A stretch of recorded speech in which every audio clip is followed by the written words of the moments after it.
Akhirnya Kongres Jatman di Dono Udan terlaksana dengan sukses dan berhasil membentuk kepengurusan baru yang memiliki kapabilitas yang luar biasa dalam tarekat dan didukung oleh para mursyid yang hadir, dan 99% undangan hadir sesuai dengan target undangan. Dan akhirnya kita tahu kongres di Dono Udan itu sosok Mbah Lutfi bin Yahya tidak mau melepas. Padahal itu sebuah amanah sebenarnya. Mau mengemban amanah,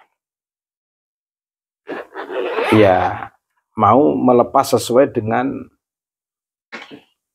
akad amanahnya itu, dengan batas waktu yang sudah ditentukan di ADART.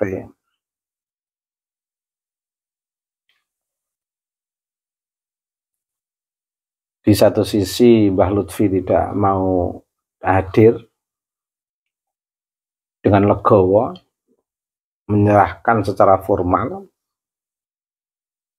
dan mungkin minta waktu mengklarifikasi, maaf atas keterlambatan pelaksanaan kongres dan terjadinya kesalahpahaman, kesimpang siuran misalnya. Wah, itu luar biasa kalau itu bisa terjadi. Ternyata tidak terjadi itu. Dan itu juga membuktikan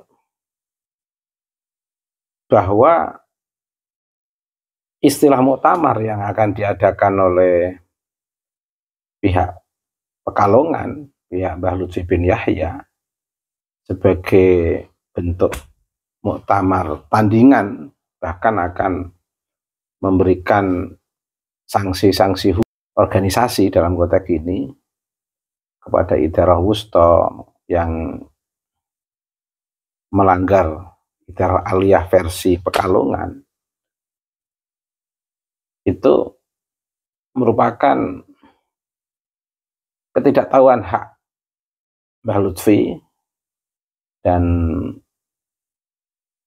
sistem kepengurusan di bawah hegemoni Mbah Lutfi terkait dengan organisasi Jatman itu. Jadi seolah-olah Mbah Lutfi merasa al-ahaq wal mustahak terhadap Jatman itu Mbah Lutfi, dan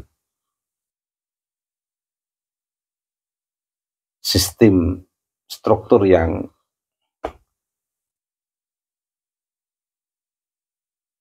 menguatkan hegemoni Mbah Lutfi itu. Padahal al-ahaq wal mustahak terhadap Jatman itu ya PBNU.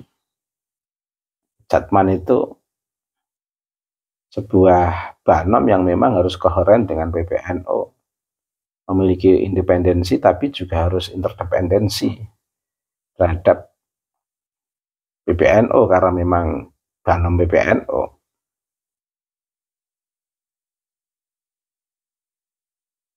Yang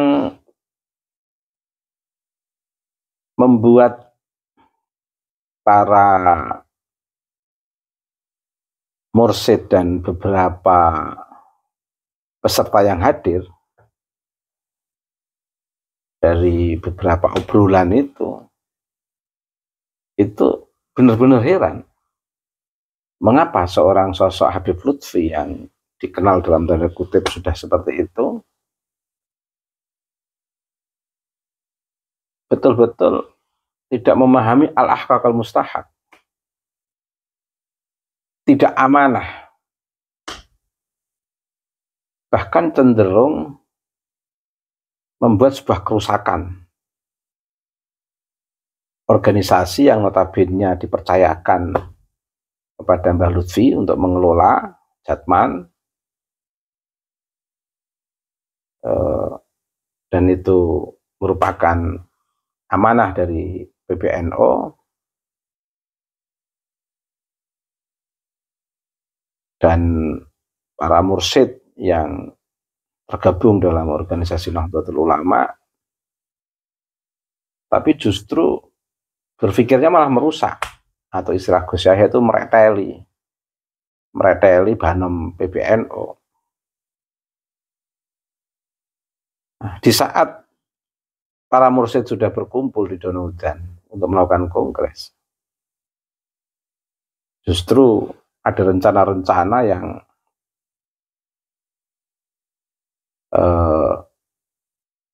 dilakukan sebagai bentuk counter atau persaingan atau bentuk perlawanan atau bahkan pembangkangan terhadap PBNO dengan mau merencanakan membuat kegiatan sendiri atas nama Jatman, atau mungkin kalau atas nama Patman tidak apa-apa,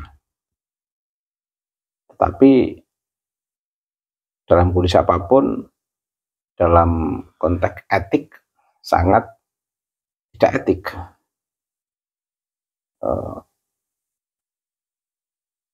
Sebuah kepercayaan yang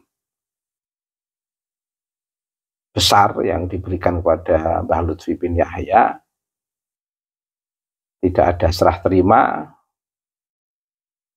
malah justru melakukan pembangkangan, ingin merencanakan ada kegiatan Jatman, atau bahkan dengan membuat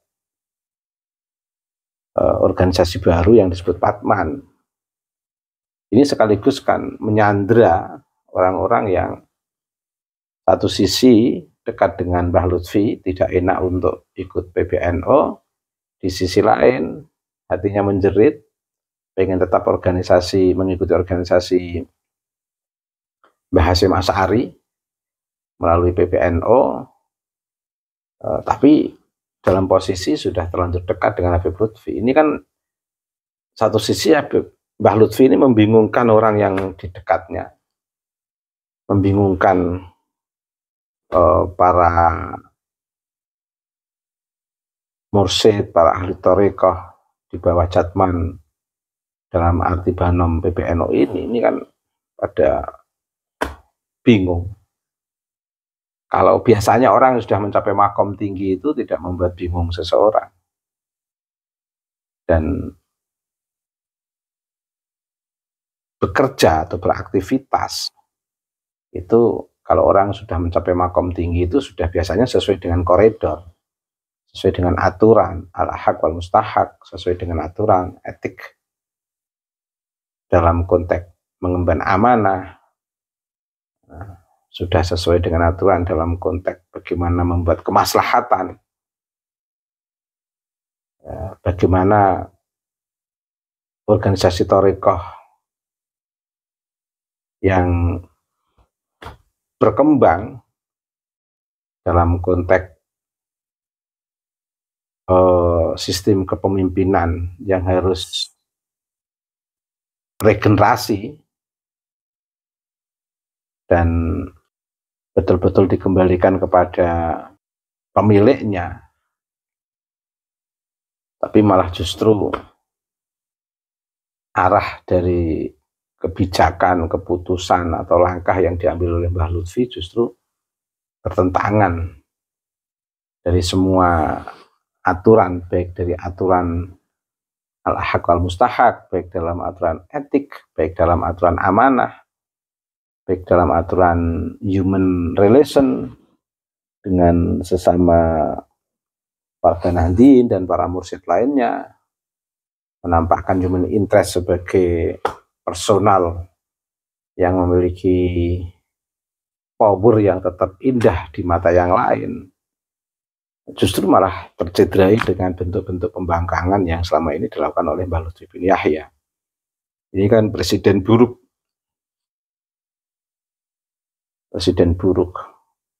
dan yang sangat disayangkan kan melibatkan banyak orang-orang tulus yang ada di kanan kiri Mbah Lutfi akhirnya ikut juga merasakan dampak dari arogansi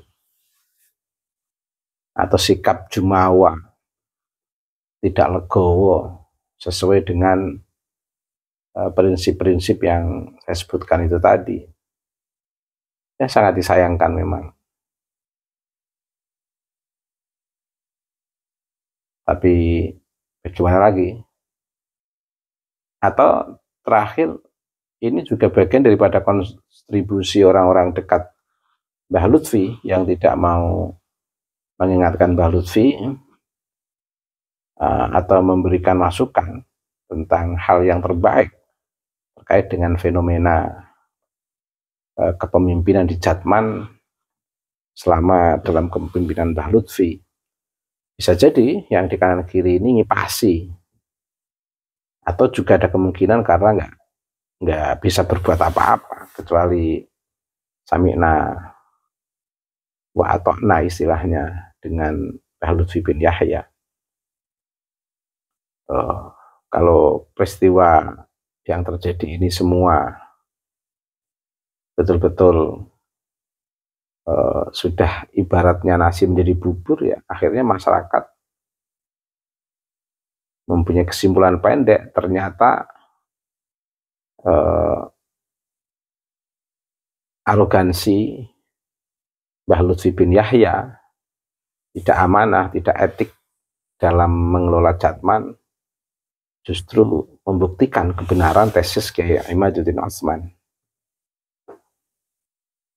Sehingga akhirnya masyarakat Indonesia, warga Nahdien khususnya, akhirnya lebih menaruh simpati-empati terhadap tesis Kyai Imad dan kegigihan Kyai Imad menyuarakan kebenaran terkait dengan kedustaan nasab klan Ba'alwi yang dipaksakan terkonfirmasi ke Nabi, ternyata setelah diteliti tidak terkonfirmasi. Ini kan sebuah kedustaan yang secara ilmiah ditemukan oleh Kyai Imad dan betul-betul dikawal oleh Kyai Imad sebagai peneliti dengan penuh kesabaran menghadapi berbagai benturan, yang pada akhirnya orang akan merasakan kebenaran tesis itu setelah melihat fenomena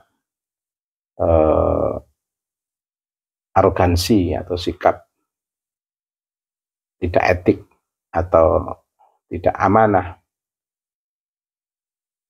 yang selama ini dilihat dari sosok atau profil Mbah Lutfi bin Yahya. Itu saya kira hikmah dari sikap arogansi Mbah Lutfi bin Yahya di Jatman ini. Kyai Imad menuai pujian dari masyarakat warga Nahdien. Ada titik kebenaran yang bisa dirasakan warga Nahdien terhadap tesis Kyai Imad.